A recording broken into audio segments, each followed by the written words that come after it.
யார் இந்த இயேசு? இயேசு யார் அப்படின்றத நாம் ஒரு வாரமாக சிந்திச்சுட்டே வரோம்.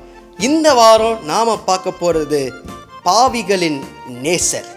இயேசுவுக்கு கொடுக்கப்பட்ட ஒரு சிறப்பான ஒரு பெயர் என்ன சொல்லலாம், அவர் பாவிகளின் நேசர். முதல்ல பாவி யாருங்க?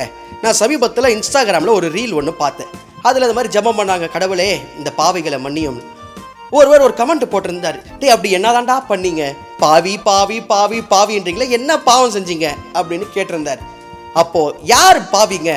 கடவுளின் வார்த்தைகளை மீறுகிறவன், கடவுளோட வார்த்தைக்கு விரோதமாக செய்கிறவங்க பாவி. ஆதியில ஆதாம் ஏவாளுக்கு சொன்னார், நீங்கள் எல்லாத்தையும் புசிக்கலாம், இது ஒன்று மட்டும் புசிக்காதீங்கன்னு.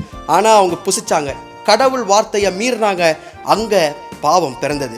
அந்த பாவத்தை போக்க தான் பாவிகளின் நேசராக கிறிஸ்து இந்த உலகத்துக்கு வந்து சிலுவையில் மாண்டார். அப்போது கடவுளின் வார்த்தைக்கு விரோதமாக, கடவுளோட வார்த்தை வேதாகமம் சொல்லுது, உங்களுக்கு ஒருத்தங்களுக்கு உதவி செய்ய திராணி இருந்து அதை செய்யலைனாலே பாவம். நமக்கு ஒருத்தருக்கு ஹெல்ப் பண்ண நமக்கு முடியும், ஆனால் நம்ம செய்யலை, அது பாவம். அப்போது அப்பேற்பட்ட பாவிகளின் மேலே அன்பு கொள்கிறவர் தான் கிறிஸ்து. அவர் கிறிஸ்து அழகான ஒரு ஓமானத்தை சொல்லியிருப்பார். 100 ஆடுங்க இருக்கும், ஆனால் ஒரே ஒரு ஆடு தொலைஞ்சு போயிடும். அந்த மெய்ப்பெண் என்ன பண்ணுவான், 99 ஆடை விட்டுருவான், ஆனால் அந்த ஒரு ஆடை போய் தேடி கண்டுபிடிச்சி தோல் மேலே சுமந்து கொண்டு வருவான்னு. அப்போது அவர் சொல்கிறாரு, நீதிமான்களை அல்ல பாவிகளை ரட்சிக்கவே இவ்வுலகத்திற்கு நான் வந்தேன் கிறிஸ்து சொல்கிறாரு. மனம் திரும்புகிற ஒரே பாவியின் நிமித்தம் பரலோகத்தில் மிகுந்த சந்தோஷம் உண்டாயிருக்கோன்ட்டு இயேசு கிறிஸ்து சொல்கிறத நம்ம பார்க்குறோம். அதனால தான் பாட்டெல்லாம் பாடுறோம், பாதகர் நடுவில் பாவியின் நேசர் பாதகன் போல தொங்கினார்னு பாட்டெல்லாம் பாடுறோம். அந்த சிலுவையில் கூட பக்கத்தில் இருந்த கல்வனுக்கு அவர் இறங்கினார். கல்வனுடைய ஜெபத்தை, அந்த சின்ன மன்றாட்டை ஆண்டவர் கேட்டார். இன்னைக்கு நம்மளுடைய வாழ்க்கையிலும் சொன்ன மாதிரி தான், நான் ஒரு தப்பும் பண்ணுறது இல்லையே, அப்போ நான் பாவி இல்லைங்க அப்படின்னு இல்லை. எந்த ஒரு சின்ன தவறு எது செஞ்சுருந்தாலும், நம்ம தப்பே பண்ணாலும் அதை மன்னிக்கிறவரா கிறிஸ்து நம்ம கூட இருக்கிறாரு.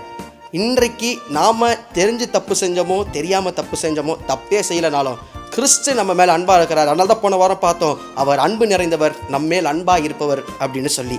அப்போது அந்த அன்பு நிறைந்த கடவுள் பாவிகளை நேசிக்கிறார். அப்போ பாவிகளை நேசிக்கிறாரு, அப்போ தப்பு பண்ணினே இருக்கலாமா? இல்லை, பாவிகளை நேசிக்கிறாருன்னு சொன்னால் நாம் மனம் திரும்ப அவர் நமக்கு வாய்ப்பு கொடுக்குறாரு. அப்பேற்பட்ட வாய்ப்பை நம்ம இழந்து விடக்கூடாது. அந்த வாய்ப்பை பயன்படுத்தி கொள்வோம், கிறிஸ்துவுக்காக வாழ்வோம். பாவிகளின் நேசர் நமக்காக பாதகன் போல தொங்கினார், அதை நினச்சி பார்ப்போம்.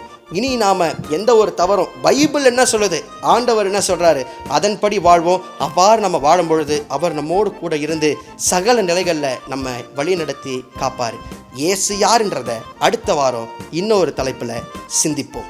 அநாதி ஸ்நேகத்தால் என்னை நேசித்தீரையா, காருண்யத்தினால் என்னை இழுத்து கொண்டீரே.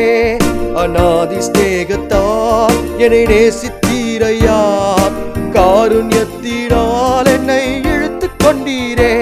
உங்க அன்பு பெரியது, உங்க இரக்கம் பெரியது, உங்க கிருபை பெரியது, உங்க தயவு பெரியது. உங்க அன்பு பெரியது, உங்க இரக்கம் பெரியது, உங்க கிருபை பெரியது, உங்க தயவு பெரியது.